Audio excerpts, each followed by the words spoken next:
is that Chris showed that he also is a warrior in the ring.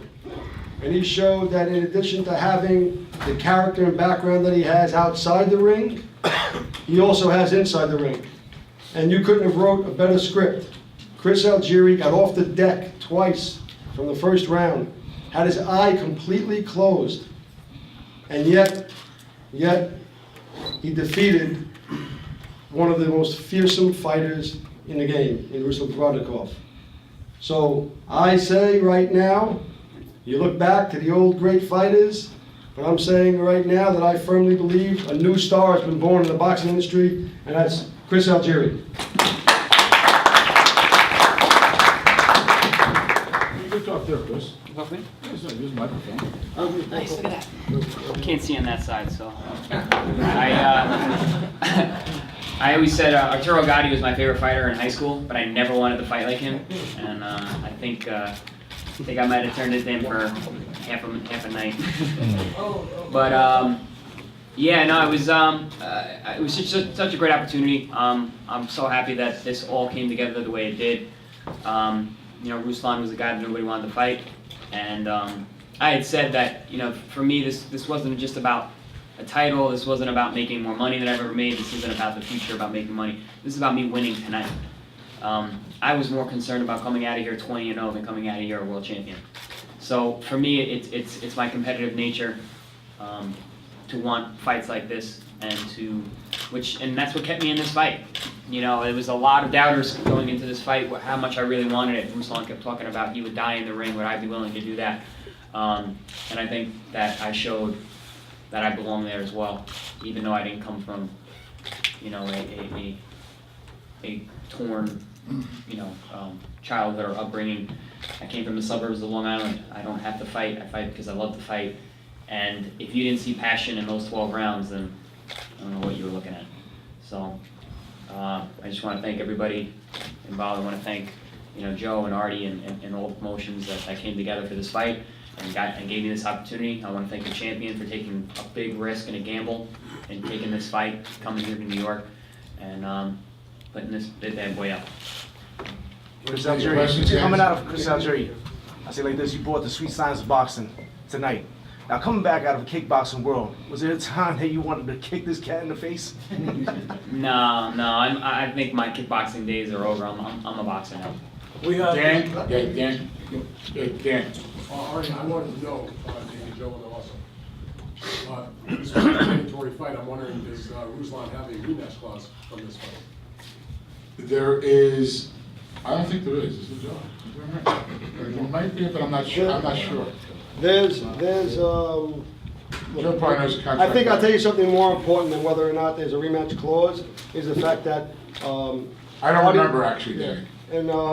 And I think there might be language to the extent of negotiations between us and reasonable efforts, maybe, something to that effect. But the reality is that we'll sit down, and this was a fantastic fight. It was a fantastic fight, and obviously we're going to look to see what's the best in the future for Chris. Joe's matchmaker thinks it might be. We don't remember. Sure. You know, we're good friends. We work together with Demetrius Andrew. We work together putting this together right now. The truth of it is, I don't remember what the contract said at this moment, but that won't be hard to find out I tomorrow. also want to ask you one question for Chris. Congratulations on your victory. I don't know if this was asked before I came in here. It's one thing to win a world title. What was it like for you not only to win the title, but to do it with the entire crowd chanting, you know, Algieri, the entire fight? And did you hear that during the course of the fight? I really heard when I came out, and I heard that they actually booed Ruslan a little bit, which I'm not happy about. But it did show my numbers were here, and but I had said that prior to the fight, and a lot of people were asking me what the crowd was going to be like, and I said it was going to be a pro Algieri crowd. You know, and I said multiple times in the past that this is how I pictured me winning a world title, having it in New York and fighting like this. I didn't picture my face like this. But. Chris, I know you probably felt like you were winning. Did you think the judges were seeing you winning? Did you expect to get the decision when the fight was over? You know, it's funny. I'm really thinking about it. As odd as that probably sounds. You know, I was in the moment of each round and trying to, you know, it was all of a sudden I looked up and it was the 11th round, and I knew I was winning and winning each round. But at the end, I wasn't really too nervous about it. I was just waiting to hear and knew. I just wanted to hear that and knew. All right, one at a time, guys. Hold on, okay. I read somewhere you have an Argentina background. If that is correct, I ask the second question. Is correct? Correct, yeah. Okay. We have Matisse, we have Maidana, Martinez. How you see yourself now? You know, you have all basically your background as American and live in the United States. If they in Argentina, did they know about you? Not the way they know about them because they've been fighting for all the years, but did they embrace you as one of their champions and that elite group as Argentinian fighters doing well in the United States? Yeah, since my last, yes, the answer is yes. I've been reached out by a lot of the Argentinian fans recently, since the last fight really, when I started getting more national exposure, and I guess got more international exposure. My social networking is very strong, and I get contacted quite a bit from people from different Usually when a guy won the title, the first question is, what is next? And usually the fighter say, what I want to do is take a rest, right? But prior to this, did you ever thought that when I win the fight, I become a champion, this is what I would like to do next, or this is who I would like to fight next? I don't really have an idea of who I want to fight next. We'll sit back and see. Well, Bob Arum said if he wins the fight, he's got Manny Pacquiao next. Right, he said that. That's what he said. Nothing bigger else, nothing bigger in the game. That's what Bob Arum said. You mentioned your Long Island background as like not being spoiled from being spoiled and privileged. No, I didn't. I didn't say that. No, you mentioned compared to a war-torn background, growing up in Long Island. I'm a fellow Long Islander. Do you think that kind of put a chip on your shoulder to win more, to prove that because you didn't come from a hard background, you had more to prove? No, it wasn't. It wasn't so much that it was a chip. It just got brought up a lot. Yes. It kept getting brought up and brought up and brought up, and I think a lot of people are questioning my resolve because of that. And no, I think a lot of people don't understand why I fight at all. So. They don't believe that is that true, but I think I proved that. Chris, how hurt were you? How hurt were you in the first round? The only punch that hurt me actually the whole night was that first left hook. I didn't see it. I threw a sloppy left hook out of my hand down. I got caught with that hard shot.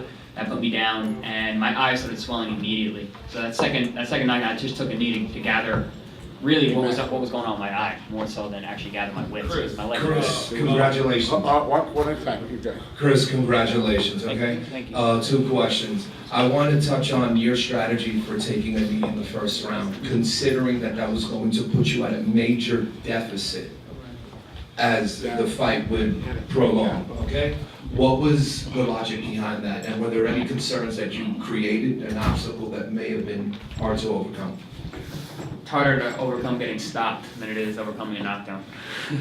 So after that first knockdown, I wanted to make sure that my eye was okay before I got hit with another shot while trying to gather myself on my feet. I figured I'd gather myself on my knee.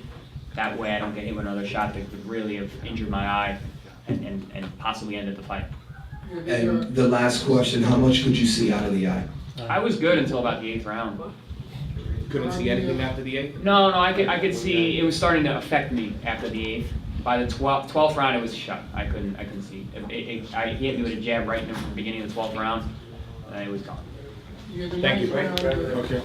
Ninth round in the corner, it looked like you were stopping the fight. What was going on in the corner? Can you tell us a little bit about that? The New York Athletic Commission is fantastic. The doctors gave me a chance because they saw that I was doing well and winning the fight. I believe if I'm out there going and outboxing guy, my eye half shut, obviously I can still see someone. In the corner? That's what I'm asking you about. Not really. They were just concerned for my health. They were making sure that I could see. I never thought I went to Stony Brook. I never thought to be a boxing champion that came out of Stony Brook. Please raise your hand and I'll give you a microphone. I got one right here. Congratulations for me also, Chris. Thanks, of course. I'm very happy for you. Having grown up in Hartford and my favorite fighter being Willie Pep, You made me think of the second Pep Sadler fight, and that's the highest compliment I can give you. Now, I would like you to say a little bit more about the eye. I'm curious how much sight you had at the end of in the 12th round, let's say. Literally in the 12th round, I was at zero vision out of the right eye. How about right now? Zero. Right here. Okay, two short questions. When did you know you were actually winning the fight after your struggles in the first round? I feel like I stopped getting hit after the 4th round. And even at that point, there were few and far between, and there were big, wide looping shots. Like I said, the only shot that really hurt me was that first left hook in the first round. But I think Listen, guys, I'm out. Chris has got to go right now. So he's got 5 more minutes. Oh, you got 5 minutes? The doctor asked us 5 minutes. 5 minutes, okay. Here you go. Chris. Yes. Can we take a picture?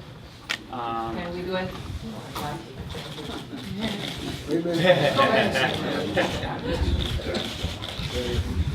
Chris, congratulations. Question I have for you is, it's something about underneath this Barclay Center roof that these fighters from New York put on the best performances of their careers.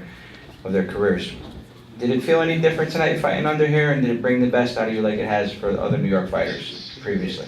I think Ruslan brought the best out of me, not so much the arena. I really just tried to block out the arena when I was walking out. I barely even looked up.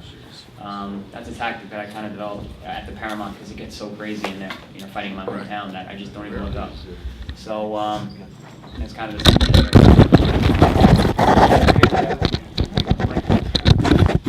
Hey Chris, congratulations. When I interviewed you, you mentioned that you had only been a professional boxer for 6 years, and that's quite impressive.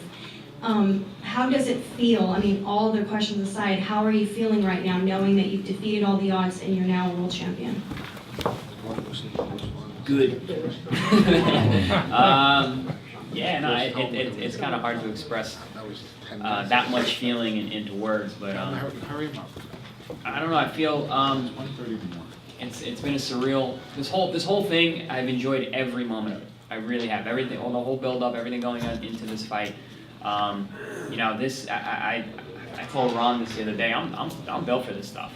I enjoy everything leading up and just the pageantry, the mood, and the events, and it's cool. And I like it. So I really enjoyed every step of the way. Mike Woods, last question. Yeah. Chris, not to put you on the spot, but brother, I think you earned the fight with Manny Pacquiao. Bob Arum promised it. Bob Arum called it. I thought you were a master ring general in there tonight. So, what about Manny Pacquiao? What would that fight look like? How much do you want it? It's a good fight. It's a great fight. To be in there with a guy like Manny, definitely a future Hall of Famer. Be awesome. And I think stylistically it could be a good matchup. He's another dangerous guy. But I think my style would match up well with his. So that's hey, that could be a very real possibility. But I don't really know what happens next. Chris, thank you. We gotta get Chris checked out. Joe, thank you.